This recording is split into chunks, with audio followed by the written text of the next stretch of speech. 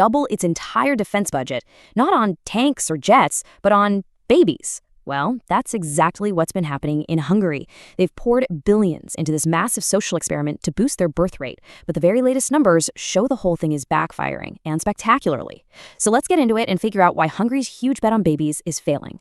You know, to really get this experiment, you have to understand the thinking behind it.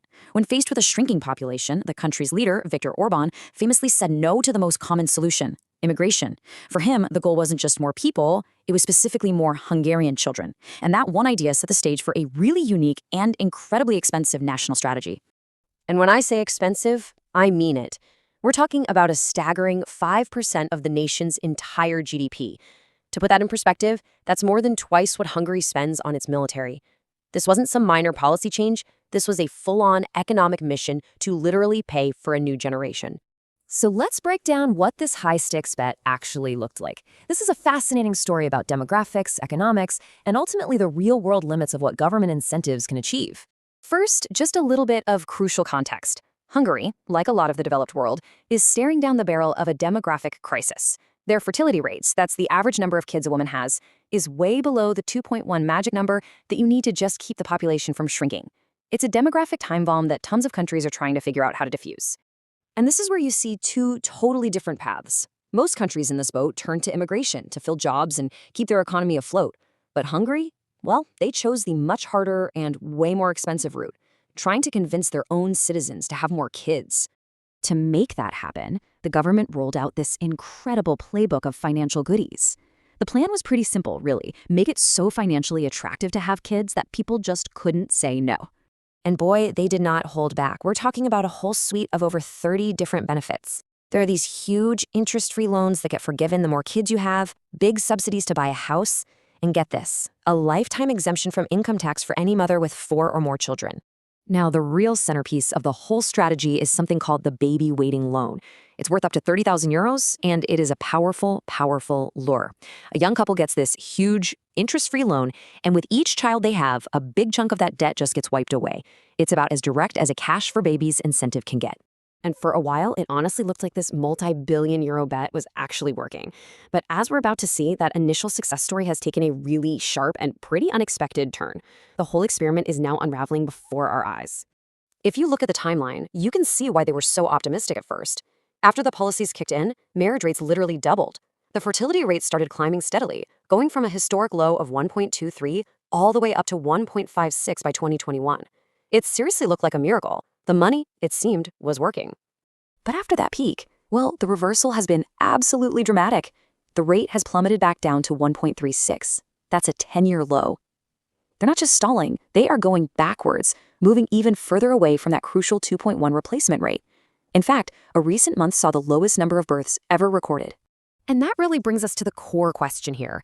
How do you throw an unprecedented amount of money at a problem, see it start to work, and then have it all fall apart? What went wrong? Why did the plan fail? Well, the answer lies in all the unintended consequences and some really powerful economic forces that were basically working against the government's plan the entire time. Let's break down exactly why this thing fell apart. According to analysts, it really boils down to 3 main reasons. First, the benefits were almost perfectly designed to help wealthier families, not everyone. Second, the policy didn't really create new babies. It just changed the timing. And third, the whole project just got steamrolled by a brutal economic crisis.